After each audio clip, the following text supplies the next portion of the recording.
नोरमा group, जो सोचता है वो करता है। आपके अपने सपनों का आशियाना। कहते हैं कि सही समय पर खेला गया दाव अक्सर बेहतर ही होता है और आपको परिणाम भी देता है। 2025 में बिहार में विधानसभा के चुनाव होने हैं। 243 सीटों का ये चुनाव हर राजनीतिक दल के लिए एक पर्व के समान है। सभी अपने अपने हिसाब से तैयारियां कर रहे हैं और इस तैयारी में हर कोई चाहता है कि ये चुनाव उनके लिए बेहतर से बेहतर हो। इसको लेकर के बिहार में चुनावी माहौल तो गर्म हो ही गया है। 8 महीने पहले ही आपको चुनाव का पूरा दृश्य नज़र आ रहा होगा। यात्राएं हो रही हैं, एक दूसरे पर आरोप प्रत्यारोप लगाए जा रहे हैं, एक दूसरे की कमियां निकाली जा रही हैं, पुराने गड़े मुर्दे उखाड़े जा रहे हैं। ये सब कुछ चल रहा है, लेकिन इस बीच में रणनीतियां भी खूब चलाई जा रही हैं और नए दोस्ती और दुश्मनी की गाथा भी लिखी जा रही है। ये तय किया जा रहा है कि किसके साथ जाने में भलाई है और किसके साथ नहीं रहने का मन करना चाहिए। पूरी तरह से पार्टी के साथ साथ अपनी पदवी और कुर्सी को भी बचाने की कवायद शुरू हो चुकी है। और इस बीच में नीतीश कुमार और तेजस्वी यादव, जो कि कई चुनाव से आमने सामने हैं, 2015 में तो दोनों साथ लड़े थे। ये पहली बार था जब तेजस्वी यादव चुनावी मैदान में सामने आए थे, लेकिन उसके बाद करीब 2 साल के अंदर ही नीतीश कुमार का साथ छूट गया और तेजस्वी यादव को लोकसभा का चुनाव अकेले लड़ना पड़ा, जिसमें उनकी करारी हार हुई। लेकिन बाउंस बैक किया उन्होंने 1 साल बाद और 2020 में नीतीश कुमार को कड़ी टक्कर दिया। ऐसा लग रहा था कि नीतीश कुमार सत्ता से बेदखल हो जाएंगे, लेकिन नीतीश कुमार भी मजे हुए खिलाड़ी हैं, उन्होंने अपनी कुर्सी बचा ली। अब इस पूरे समीकरण में तेजस्वी यादव हाथ पैर पीटते रहे। लालू प्रसाद ने बहुत कोशिश किया 2020 में कि किसी भी तरह से तोड़ भांग करके सरकार बना ली जाए, लेकिन संभव नहीं हुआ, क्योंकि नीतीश कुमार का की जो रणनीति थी, उनकी ताकत थी, वो काफ़ी कैलकुलेटेड थी। लेकिन इसमें बहुत समय नहीं लगा। कुछ ही दिनों के बाद 2022 में लगभग 2 साल के बाद नीतीश कुमार ने पाला बदला और वो तेजस्वी यादव के साथ सरकार में आ गए। 17 महीने की सरकार चली और फिर से नीतीश कुमार एनडीए में चले गए। फिर से तेजस्वी यादव सरकार से बाहर हो गए। लेकिन 2025 के चुनाव में दोनों मुख्यमंत्री के प्रबल दावेदारों में से हैं। एक तो नीतीश कुमार की पार्टी ने नीतीश कुमार के मुख्यमंत्री रहते ये अनाउंस कर दिया है कि 2025 से 30 फिर से नीतीश। तो वहीं इस बात को लेकर के एनडीए गठबंधन भी अब तक नीतीश कुमार को आज के डेट तक, अभी जब हम आपसे बात कर रहे हैं, तब तक अपना नेता मानने के लिए तैयार है। आगे ये भी कह रहा है कि अभी तो हमारे नेता हैं। ये बातें आपने भारतीय जनता पार्टी के साथ साथ बाकी के 3 घटक दलों से भी सुना होगा और जनता दल यूनाइटेड तो इस बात को लेकर के पैरोकारी कर ही रही है। लेकिन इसी बीच में कई तरह की रणनीतियां और योजनाएं भी बन रही हैं। मुख्यमंत्री के और कई चेहरे तैयार हो रहे हैं, जो नीतीश कुमार के उत्तराधिकारी के रूप में दर्शाने की कोशिश किए जा रहे हैं। चिराग पासवान ने भी अनाउंस कर दिया है कि 2025 तो नहीं, लेकिन 2030 में वो बिहार से चुनाव मैदान में उतर सकते हैं और मुख्यमंत्री की कुर्सी तक के लिए प्रयास कर सकते हैं। खैर, इन सारी बातों के साथ साथ तेजस्वी यादव और नीतीश कुमार के बीच में आपने सुना होगा कि 36 के आंकड़े हैं, लेकिन लालू प्रसाद चाहते हैं कि नीतीश कुमार एक बार फिर से पाला बदल लें। अब इन सभी बातों को लेकर के तेजस्वी ने कहा है कि राजनीति में संघर्ष सफलता की कुंजी होती है। मैंने भी संघर्ष किया है। जब मैं सत्ता में आया था, उसके बाद मुझे नहीं पता था कि इतना जल्दी कुर्सी से हट जाऊंगा, सत्ता से बेदखल हो जाऊंगा, लेकिन होना पड़ा और तब पता चला कि राजनीति होती कैसे है। इसके लिए हमने संघर्ष भी किया है। अब ये सारी बातें कही क्यों जा रही हैं? इसके पीछे 2 ही कारण हैं। एक कारण तो ये कि नीतीश कुमार लगातार लालू प्रसाद पर हमलावर हैं और इस हमले को कहीं ना कहीं जैसे ही उन पर होता है तेजस्वी यादव पे, तो वो असहज हो जाते हैं। हालांकि ये किया हुआ काम तेजस्वी यादव का नहीं है, लालू प्रसाद और राबड़ी देवी, उनके माता और पिता के कार्यकाल का ये सारा बखेड़ा और झमेला है, जिसको लेकर के लगातार उनको घेरा जाता है, जिससे वो कई बार माफ़ी भी मांग चुके हैं। लेकिन एक मामला जो है परिवारवाद का, वो उन पर खूब लगता है। लेकिन आपको पहले भी हमने बताया है कि क्षेत्रीय दलों में अगर परिवारवाद नहीं है, परिवार के लोग पार्टी को नहीं संभाल पा रहे हैं, पीढ़ी दर पीढ़ी, तो उस पार्टी का अस्तित्व संकट में पड़ जा रहा है। बिहार विधानसभा चुनाव से पहले राजनीतिक माहौल गर्मा गया है और बिहार की ज़मीन जो है तमाम राजनीतिक दांव पेच की प्रयोगशाला बन चुकी है। दांव पेच में माहिर हो गए हैं अब युवराज, जो कि राजद के युवराज कहे जाते हैं, तेजस्वी यादव।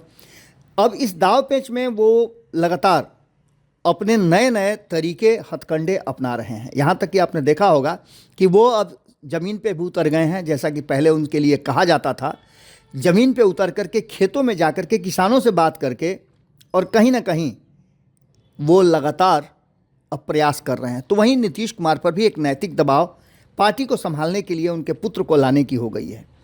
बार बार नीतीश कुमार, आपने देखा होगा कि किस तरह से परिवारवाद पर प्रहार करते हैं, तो वहीं प्रधानमंत्री नरेंद्र मोदी भी प्रहार करते हैं। प्रधानमंत्री नरेंद्र मोदी के बारे में कहा जाता है कि उनके परिवार में न तो उनके पुत्र हैं और न उनके भाई कोई राजनीति में सक्रिय हैं, लेकिन नीतीश कुमार के पुत्र भी हैं, उत्तराधिकारी भी हैं, और वो अगर राजनीति में आते हैं तो सफल भी हो सकते हैं, क्योंकि पढ़े लिखे और सुलझे हुए दिमाग के युवा हैं। इन बात को लेकर के हमारे ही चैनल पर आपने देखा होगा, इस पर खूब चर्चा हो चुकी है, और इस चर्चा के दौरान एक बात तो साफ हो चुकी है कि निशांत में, जो कि नीतीश कुमार के पुत्र हैं, उनमें काफ़ी संभावनाएं हैं। अब इसको लेकर के तेजस्वी यादव के बयान भी आ गए हैं। इस बीच आपको बता दें कि बिहार में नामचीन समाजवादी नेता कहे जाने वाले लालू प्रसाद यादव, रामविलास पासवान, जीतन राम मांझी, इन सबके पुत्र चुनावी रणनीति में और राजनीति में सक्रिय हैं। अंजाम इसका सभी देख रहे हैं। अब इस राह में एकमात्र मुख्यमंत्री नीतीश कुमार बचे हुए हैं जिनके पुत्र की राजनीति में प्रवेश होनी चाहिए। इससे पहले भी आर.के. सिन्हा से लेकर के और कई नेता हैं जिनके पुत्र राजनीतिक मैदान में अपनी किस्मत आजमा रहे हैं। इस प्रेशर पॉलिटिक्स के शिकार नीतीश कुमार कभी नहीं हुए हैं कि वो परिवारवाद को प्रश्रय दें। उनके परिवार से भी अब तक सक्रिय राजनीति में कोई नहीं रहा है। वैसे तो बिहार में मुख्यमंत्री नीतीश कुमार के बेटे निशांत को लेकर के राजनीति में आने की चर्चा खूब चल रही है। इस चर्चा में सबसे ज़्यादा जो चर्चा इस बात को लेकर के है कि पार्टी और कुर्सी बचाने के लिए परिवार के किसी का आना जरूरी है, क्योंकि पार्टी में बड़ी गुटबाजी शुरू हो चुकी है।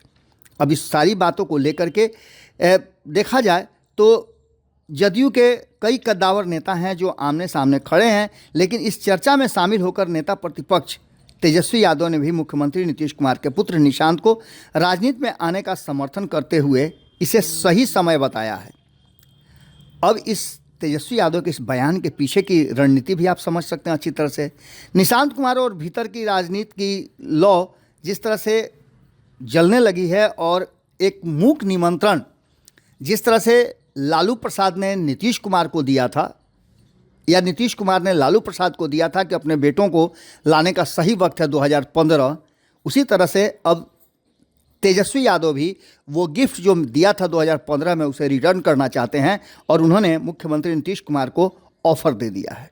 ये ऑफ़र हो सकता है कि नीतीश कुमार को पसंद भी हो, क्योंकि लगातार उन पर दबाव भी पड़ रहा है कि उनके पुत्र निशांत को राजनीति में सक्रिय एंट्री कराई जाए, और इसके लिए वो मन बना भी सकते हैं। निशांत के पिता नीतीश कुमार का स्वास्थ्य अच्छा नहीं है, ये कहते हुए तेजस्वी यादव ने कहा है कि बेटे को तो राजनीति में आना ही चाहिए। अगर निशांत राजनीति में आते हैं तो अच्छी बात है, हम उनका स्वागत करते हैं। जदयू पार्टी शरद यादव की बनाई गई पार्टी है, लेकिन अब दूसरी विचारधारा के लोग इस पार्टी को हाईजैक करना चाहते हैं। तो अच्छा है कि अगर निशांत कुमार राजनीति में आएँ और संघर्ष करें। जब हम भी राजनीति में आए थे तब हम भी किसी पद पर नहीं थे, हमने भी संघर्ष किया। जब हम राजनीति में आए थे तो हमारी पार्टी विपरीत स्थिति में थी। राजनीति में आने से पहले संघर्ष का रास्ता चुनना, और 2015 में हमने चुनाव लड़ा। यानी कि सीधी तौर पे उनका ये कहना है कि ये वक्त है जब नीतीश कुमार को, निशांत कुमार को राजनीति में ला करके उन्हें प्रयोगशाला में शामिल कर देना चाहिए, और यहाँ से उन्हें राजनीति के गुर सिखाना चाहिए।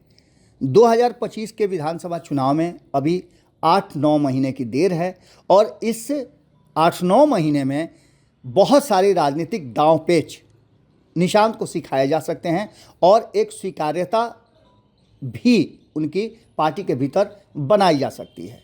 अब देखना होगा कि ये रास्ता तो सही है, लेकिन आने वाले चुनाव में जिस तरह से सीट शेयरिंग के समझौते को लेकर के जीतन राम मांझी नाराज चल रहे हैं, जिस तरह से धीरे धीरे करके चिराग पासवान का कद बढ़ रहा है, जिससे कहीं ना कहीं जीतन राम मांझी परेशान हैं। इमामगंज के चुनाव में चिराग पासवान का नहीं जाना, उनको नहीं बुलाया जाना, ये भी एक बड़ी बात है। ये सभी बातें कहीं ना कहीं उसके बाद दोनों के दलित होने और दलित वर्चस्व की लड़ाई भी होने की बातें कही जा रही हैं। ऐसी स्थिति में अगर एक नए गठजोड़ की बात हो जाए जिसमें नीतीश कुमार, जीतन राम मांझी और तेजस्वी यादव तीनों के पुत्र सक्रिय राजनीति में अगर एक साथ कदम से कदम मिलाकर चलने लगें तो आने वाले राजनीति में क्या कुछ बड़ा संकेत मिल सकता है या फिर परिवर्तन हो सकता है, ये देखना बड़ा ही दिलचस्प होगा। क्या होगा ये तो आने वाला वक्त बताएगा, लेकिन तेजस्वी यादव का ये बढ़ाया गया हाथ कहीं ना कहीं नीतीश कुमार को सोचने के लिए एक बार फिर से मजबूर जरूर करेगा। एक तरफ उन पर बढ़ता हुआ दबाव और दूसरी तरफ कहानी में एक बड़ा ट्विस्ट ला सकता है नीतीश को तेजस्वी का फ्रेश ऑफर। इस ऑफर में टिकड़ी बनाने की जो चर्चा चल रही है, अगर वो बन जाती है तो जैसे लालू, रामविलास और नीतीश की जोड़ी थी, टिकड़ी थी, उसी तरह से आने वाले समय में भले ही रामविलास के पुत्र चिराग पासवान दूसरे खेमे में हो, लेकिन जीतन राम मांझी, लालू प्रसाद और नीतीश कुमार के पुत्र की टिकड़ी बन सकती है। क्या होगा ये तो आने वाला वक्त बताएगा। जुड़े रहिए भारत लाइव के साथ। बहुत बहुत धन्यवाद। आपके सपनों को हमने सजाया है, ई होम्स पैनोरमा को हमने बनाया है। ई होम्स मेरा एक सपना था जिस पे मैं पिछले 4 साल से काम कर रहा था। हमने जो बनाया है वो सबने है माना। ई होम्स पैनोरमा में हो आपका भी आशियाना। और फाइनली हमने 2021 में इस प्रोजेक्ट को लॉन्च किया। बहुत लोग अप्रिशिएट कर रहे हैं कि पूर्णिया जैसे शहर में, बिहार के, एक तो बिहार की बात करें उसमें भी पूर्णिया जैसे छोटे जगह में इस तरह का लाइफस्टाइल देना, ये सुन के हम लोगों को बहुत अच्छा लगता है। ई होम्स में हमने कुछ और भी किया है, जैसे हम जिस जगह में रह रहे हैं हमारे फैमिली सिक्योर हो, उनको सिक्योरिटी का ध्यान में रखा है। आपकी सुविधा और सुरक्षा आपके लिए खास है, ये आपका विश्वास है। इसमें आर्टिफिशियल इंटेलिजेंस का 7 लेयर सिक्योरिटी का हमने इस्तेमाल किया है। लस ग्रीन कैंपस को बनाया है। यदि हमारा बाउंड्री वाल है तो वो वर्टिकल गार्डन है।